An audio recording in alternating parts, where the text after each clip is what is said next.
The Promised Neverland, A Obra das Crianças no Orfanato, ou A Fuga das Galinhas, como você preferir, o anime do churrasco, sei lá. Mas enfim, Yakusoku no Neverland teve seu primeiro capítulo / volume lançado em 2016, lá pelo final, e o anime começou em 2019, e até que fez bastante sucesso. Aqui no Brasil, parece que ele ficou mais popular por causa do Matoso, tanto que eu fiz até essa referência de Yakusoku no Neverland. Nesse meu vídeo aqui em cima eu falei que eu dificilmente li mangá, e quando eu li o mangá é porque o anime teve uma adaptação horrível ou não vai ter uma continuação adaptando a série. E é claro que com isso não seria diferente. Infelizmente foi a opção número 1. Teve uma adaptação muito ruim. Caso você não saiba, e provavelmente você não sabe, senão você não estaria vendo esse vídeo, eu acho. A primeira temporada do anime adapta os primeiros 37 capítulos e é fiel quase quadro por quadro. É impressionante como ele consegue captar muito bem o que é transmitido no mangá. A primeira temporada do anime foi muito bem avaliada e com todo o mérito, ela realmente mereceu essa avaliação muito positiva da época e conseguiu manter o suspense e o mistério da obra original muito bem também. Já na segunda temporada parece que simplesmente desandou tudo. O anime começou a adaptar os 144 capítulos restantes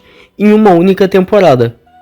Eu não preciso dizer que ficou horrível. Parece que o estúdio simplesmente desaprendeu como é que faz uma adaptação assim, da noite pro dia. Hey, you. You're finally awake.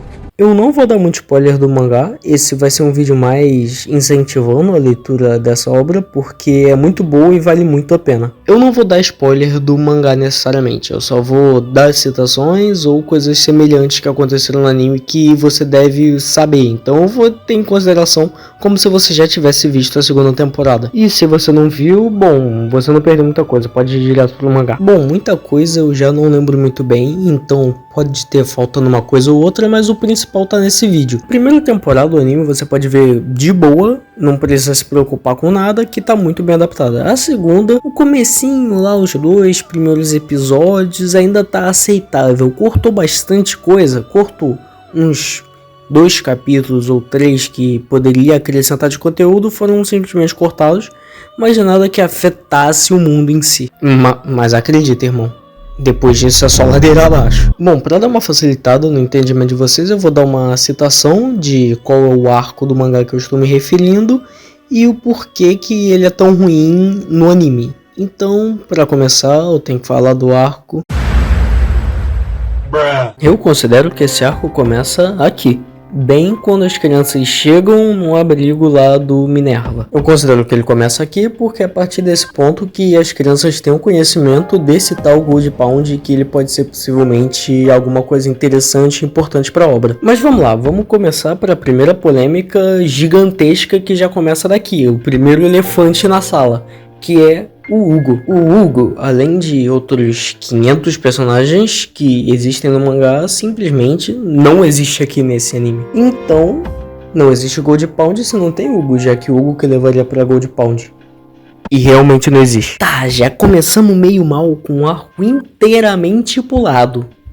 Personagens que seriam extremamente importantes para a trama no futuro da obra simplesmente são descartados, jogados fora, inexistentes. E isso inclui também como as crianças descobriram qual é a fraqueza dos bichos, a hierarquia ou algo semelhante que apenas haviam inferências até esse momento na obra, o campo de caça ilegal, que é o Gold Pound, e como a carne é valiosa nesse mundo.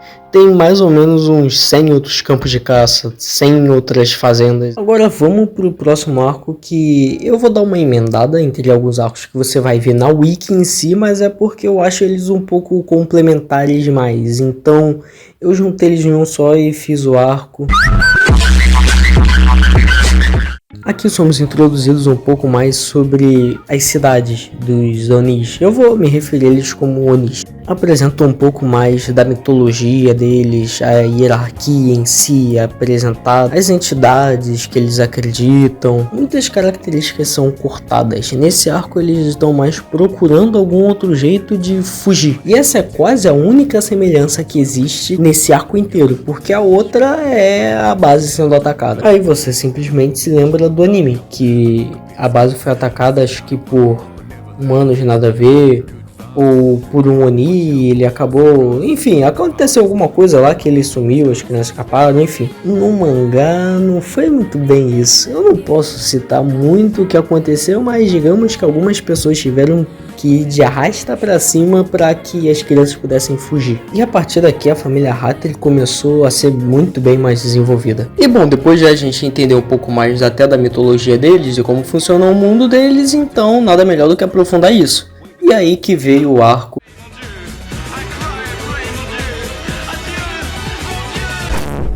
Made in Heaven. E não, vocês não leram errado, eles realmente vão atrás do deus daquele mundo. Para novidade de 0 pessoas, esse arco também foi praticamente inteiramente cortado e a única coisa que tem minimamente semelhante com isso é esse slideshow aqui no final do anime. Muito interessante, cara. Depois de tomar ciência de tal entidade, eles começam a buscar mais sobre ela, como encontrar ela, de como fazer um pacto, promessa com eles. Então vai acontecendo um desenvolvimento bem grande aí. Esse arco é mais buscando conhecimento mesmo do que encontrando essa tal entidade. Eu não sei se eu consideraria esse realmente como um arco, ou um pré-arco, ou um arco dividido em 2 partes, porque tem essa, um outro arco depois, e depois que eles realmente vão atrás pra valer dessa tal entidade. Então, sem mais delongas, apresento-lhes... Que lindo, cara! Basicamente, o Rei e a Emma estavam querendo buscar essa entidade para poder ajudar eles a sair do mundo dos Onis. Mas aí, busca vai, busca vem, acaba que esse personagem aparece de novo. Que nem no anime ele não morreu realmente. Só que diferentemente do anime, que ele só estava vivo porque sim, não deram uma explicação nem aprofundamento muito grande, ele só estava vivo, aceita, fica feliz com a memória aí. No mangá já tem uma explicação um pouco maior, então se você tem curiosidade para saber por que ele tá vivo, vai ver o mangá. E por causa de tudo que ele passou antes dele aparecer no mangá de novo, basicamente ele reúne um grupo dele para um objetivo relativamente diferente assim do grupo da Emma. Basicamente, ele é um novo Minerva, tanto que ele se identifica como Minerva, que é um codinome também do Hatter lá, que eu não lembro o nome, acho que é James Hatter. Nessa parte já estamos entrando no ápice, porque agora vamos estar entrando na...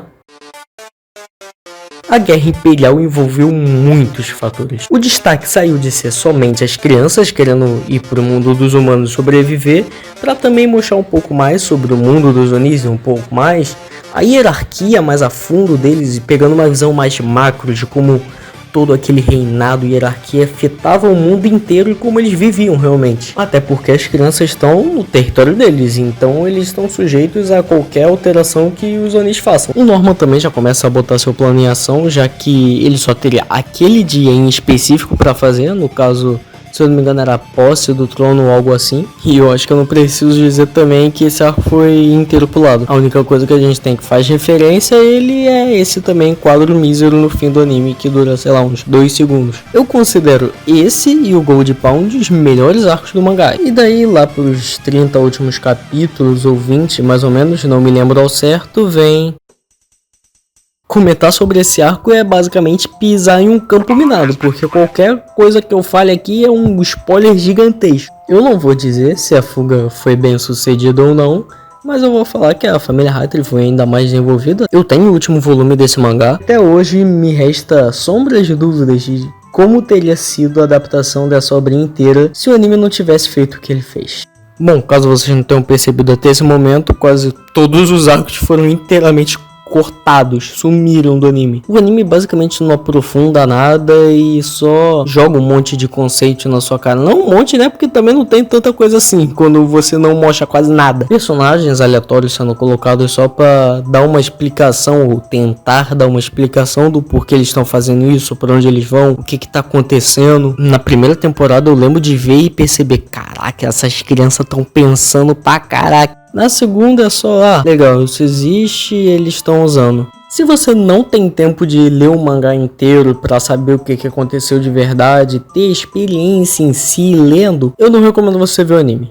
Eu recomendaria você ver um resumo do mangá, com todo respeito. E o clima de suspense e terror dessa segunda temporada simplesmente são inexistentes. O único que existe, entre aspas assim, é o do final de um episódio para fazer um handcliffzinho para próximo episódio e você vê lá...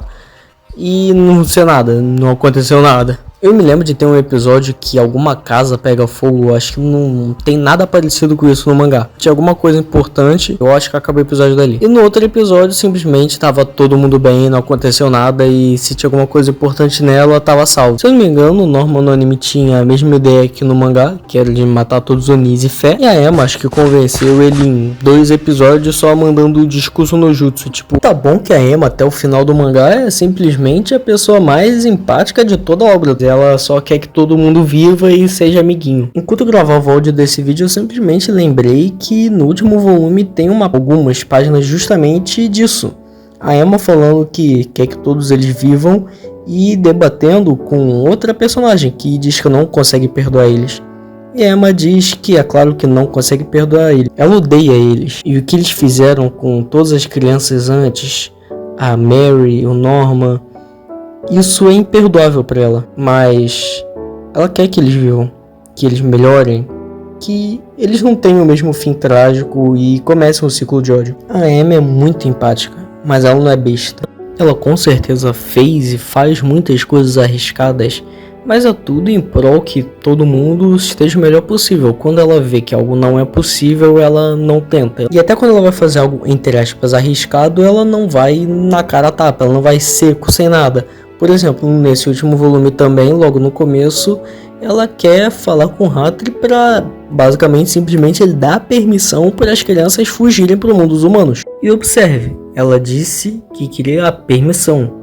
Eles iriam tentar de qualquer jeito, com a permissão dele ou não. Óbvio que no mangá ela mete também um discurso no jutsu, hora ou outra, mas ela tem bons álibis. Ela consegue convencer não só pela carga emocional, mas mandar uns argumentos bem interessantes. Cara, essa com certeza foi uma obra que conseguiu manter o suspense desde o começo até o fim, que você sentia simplesmente em pensar que podia tudo desmoronar com um erro qualquer. Pra vocês terem noção, no anime, basicamente, um personagem só morreu. Que foi a Connie, a personagemzinha do primeiro episódio. No arco de Gold Pound, se eu não me engano, morre gente. No arco seguinte dele morre gente. Acho que nos que veio depois não morre tanto, mas no arco final morre gente. Então é muita coisa sendo simplesmente desperdiçada. Você tem um desenvolvimento pra nada. Se bem que esquece a parte de desenvolvimento, os personagens não existem.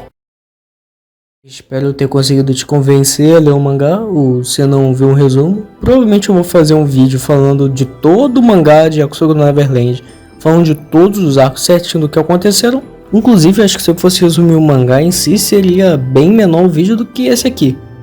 Mas é isso, muito obrigado por ter me assistido até aqui. Valeu, falou.